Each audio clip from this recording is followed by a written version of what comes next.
دیکھو میں جوان لڑکیوں سے ایک بات کہتا ہوں کہ آج آپ اپنا گھر بسانے کی کوشش کرو کسی شریف آدمی سے نکاح کر کے. حرام مزے اڑانے کی کوشش میں مت لگو, کیونکہ پھر بڑھاپا بہت ستائے گا تمہیں.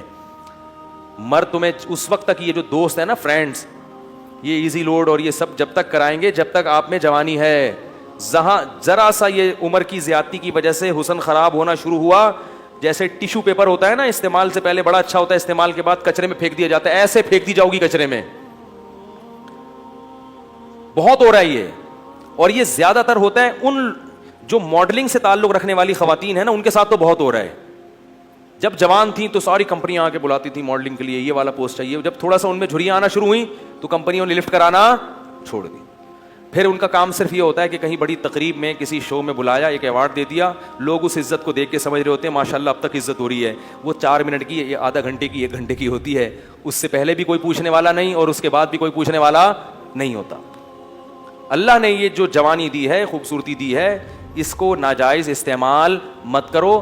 کسی شریف آدمی سے جلد نکاح کی کوشش کر کے اچھی فیملی میں جا کے اپنا گھر بساؤ اور اسی پر اکتفا کرو, گزارا کرو. کیونکہ جب بڑھاپا آئے گا نا تو وہاں آپ کو عزت ملے گی بہت زیادہ.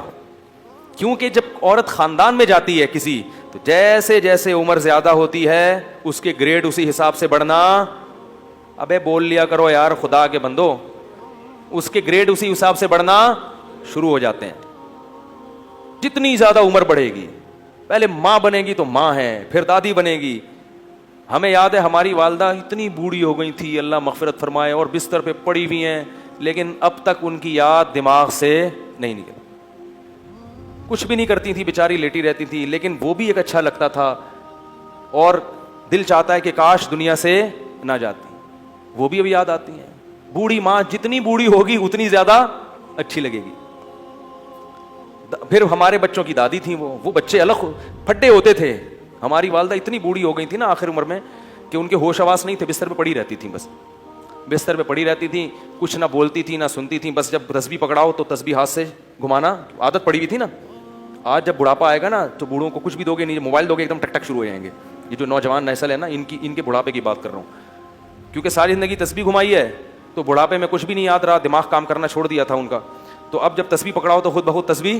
سورہ یاسین جب میرے بھائی پڑھتے تھے تو جو آیت کہیں وہ ایک حرف رہ جاتا تھا نا تو اگلا حرف ان کی زبان سے نکل جاتا تھا.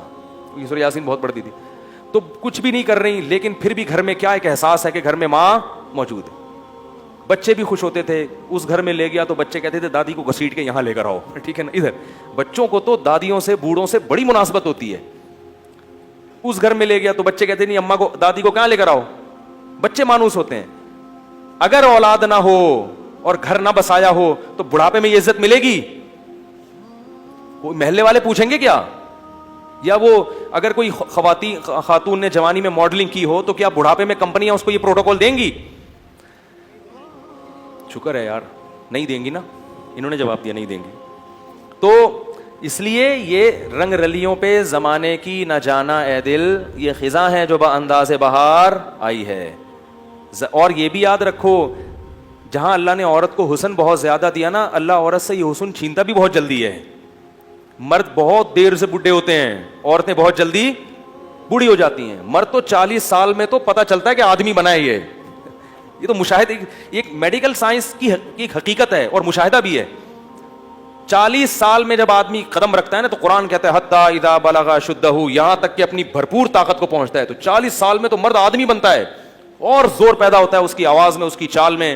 بہت ٹائم سے جا کے بوڑھا ہوتا ہے. اور لڑکیاں جلدی ان پہ بڑھاپا آتا ہے, ان کا حسن و جمال بہت جلدی ختم ہوتا ہے. یہ قدرت کا ایک اصول ہے, اس کو آپ چینج نہیں کر سکتے.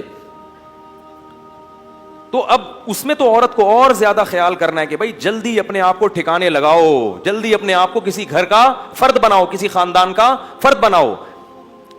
نہیں جی ابھی ہم نے جاب کرنی ہے, ایکچولی میں نے ایجوکیشن یہاں تک حاصل کرنی ہے, میں پی ایچ ڈی کروں گی, پھر میں ڈاکٹر بنوں گی, پھر میں یہ کروں گی. یہ خواتین کے فون آتے ہیں نا, میں ان کو سمجھاتا ہوں شادی کرو بھائی. نہیں میں یہ کروں گی تو ٹھیک ہے کر لو. جب وہ پی ایچ ڈی کر لیا انہوں نے, میں پی ایچ ڈی سے منع نہیں کرتا, یہ شادی کے بعد بھی ہو سکتی ہے. میں ڈاکٹر بننے سے منع, اور خدا کا واسطہ جب نکاح کر کے لایا کرو تو اپنی بہوؤں کو کسی تعلیم سے روکنے کی کوشش بولو بھائی مت کیا کرو, پڑھاؤ, اچھا ہے تمہارا فائدہ ہوگا. لیکن نہیں جی ابھی ایکچولی یہ پھر ایکچولی کر آ کے ڈاکٹر بن گئی. مرد عورت میں سب سے پہلے اس کے حسن و جمال کو دیکھتا ہے, اس کی تعلیم کو دوسرے نمبر پہ رکھتا ہے. کتنی ڈاکٹر لڑکیاں ہیں جنہوں نے جوانی میں شادی نہیں کی ڈاکٹر بن کے کیریئر بنانے میں, اب ان کا حسن و جمال ختم ہو گیا, ڈگریاں بہت ہیں مگر کوئی ڈاکٹر بھی لفٹ کرانے کے لیے تیار نہیں ہے, کیونکہ لوگ کہتے ہیں کہ میں نے ڈاکٹر سے شادی کیا علاج کے لیے کرنی ہے, کیا محلے میں کلینک ختم ہو گئی ہیں یاری بات. تو یہ سب معاشرے میں ہو رہا ہے. ماں باپ بھی کہتے ہیں نہیں بچی جب تک یہاں تک نہیں پہنچ جائے گی ہم نہیں کریں گے. بھائی نقصان ہو رہا ہے اس کا, جیسے جیسے عمر زیادہ ہو رہی ہے اس کا کیا ہو رہا ہے, نقصان ہو رہا ہے. تو اسی لیے شریعت نے بھی کہا کہ جلدی نکاح. اور دیکھو نبی صلی اللہ علیہ وسلم نے خاتون کا نکاح کرایا, شوہر کو کہا کہ تم ان کو پڑھاؤ گے, قرآن پڑھاؤ گے. اس میں بتا دیا کہ نکاح تعلیم میں رکاوٹ نہیں ہے, یہی پڑھا دیں گے ان کو. تو یہ سب ہمارے معاشرے کی برائیاں ہیں اور ان کی وجہ سے زنا بہت تیزی سے پھیل رہا ہے. اس لیے قرآن نے کہا لا تقربوا الزنا, زنا کے قریب, یہ نہیں کہا کہ زنا مت کرو, قریب بھی. قریب کیسے جاتے ہیں؟ بیہودہ فلمیں دیکھنا, فحش ویب سائٹس دیکھنا, لڑکیوں سے بات چیت. آپ کہہ رہے میری نیت اچھی ہے مگر جوان لڑکیوں سے کنوارا آدمی جب بات کرے گا, شادی شدہ بھی کنوارا بھی, جب جوان لڑکیوں سے ہی ہو ہا ہا ہوگا تو خام خامے لازمی غلط خیالات آئیں گے. وہ گناہ آپ سے ہوگا جو آپ نے کبھی اس کا تصور بھی نہیں کیا ہوگا. آپ یہ سوچ بھی نہیں سکتے ہوگے کہ مجھ سے کبھی زنا بھی ہوگا, لیکن بالآخر شیطان آپ سے وہ جرم بھی کروائے گا, اور یہ کہہ کے کروائے گا کہ توبہ کر لینا بعد میں, اور پھر بار بار یہی کہہ کے کرواتا رہے گا. اور پھر بڑھاپے میں بھی یہ زنا, بڑھاپے میں زنا کی طاقت ختم ہو جاتی ہے, زنا کی خواہش اور جذبہ ختم نہیں ہوتا. تبھی تو حدیث میں آتا ہے کہ بڈھا زانی قیامت کے دن سب سے زیادہ غضب ہوگا اس کے اوپر. اس لیے پتہ چلتا ہے کہ بڈھا بھی زنا کر سکتا ہے جتنی اللہ نے اس میں قوت دی ہے اس حساب سے. تو یہ کبھی بھی ختم نہیں ہوتا. اس لیے اپنے آپ کو ان برائیوں سے دور رکھو, پاکیزہ زندگی. کوئی انٹی کا فون آتا ہے, بات چیت ہوتی ہے, ٹو دا پوائنٹ بات کی اور پتلی گلی سے نکل لیا. میں یہ نہیں کہہ رہا بد اخلاقی کریں کسی سے, ٹو دا پوائنٹ, ہاں جی السلام علیکم وعلیکم جی. خواتین کی عادت ہوتی ہے ہر ایک سے. اچھا یہ بھی یاد رکھو جو خواتین لڑکیاں خام خام فری ہو جاتی ہیں ان سے یہ نہ سمجھا کرو کہ میں آپ پہ وہ لٹو ہیں. یہ بھی مرد کو نا خام خام اپنے بارے میں وہم ہوتا ہے. کوئی بھی ہاں ہاں کر کے بات کرے یار لگتا ہے میرے لیے انتظام ہو گیا. تو یہ ایسا نہیں ہے. زیادہ خوش فہمی میں مبتلا ہونے کی ضرورت نہیں ہے. بعض لڑکیوں کی عادت, خواتین کی عادت ہوتی ہے ہر ایک سے اسی طرح بات کرتی ہوں. آدمی سمجھ رہا ہوتا ہے یار آج تو میرے تو وہی قسمت کا ستارہ روشن ہو گیا. پھر جب آپ دوستیاں لگانے کی کوشش کرو گے اور خیالات لے کے ڈپریشن کے مریض بنو گے, وہ آپ کو ٹھینگا دکھا کے نکل لے گی. پھر فون کرے گا مفتی صاحب ڈپریشن کا مریض بن گیا ہوں, خودکشی. تو اپنے آپ کو روک کے رکھو ان چیز سے. کیا خیال ہے بھائی؟ صاف ستھرا دماغ رکھو. اور سب سے بڑی بات یہ جو اللہ نے کہا ہے وہ کر لو بھائی, جو اللہ بار بار کہہ رہے ہیں. تو لا تقربوا الزنا, زنا کے قریب. اور انٹرنیٹ کا ایک اصول آپ کو بتا دوں, آخری بات کر کے بیان ختم کرتا ہوں, چاہے مرد ہو یا عورت. انٹرنیٹ جب آپ نے گھر میں استعمال کرنا ہے تو کمرے میں تنہا کنڈی لگا کے نہ بیٹھیں. کتنے ہی نیک ہوں شیطان برائی کی طرف لے کر جائے گا. استعمال تو آج کل سبھی کو کرنا پڑتا ہے, ضرورت ہے. تو انٹرنیٹ ایسی جگہ پہ کمپیوٹر رکھا جائے جہاں سب کا آنا جانا, یہ گھر کے سربراہ کی ذمہ داری ہے. بھائی کمپیوٹر یہاں لاؤنج میں ہوگا, سب آ جا سکتے ہیں, جس نے کام کرنا ادھر سامنے بیٹھ کے کرے, ٹھیک ہے نا. اور روم میں اگر ہے تو اس میں کنڈی لگانے کی اجازت بولو بھائی نہیں, دروازہ کھلا رہے گا.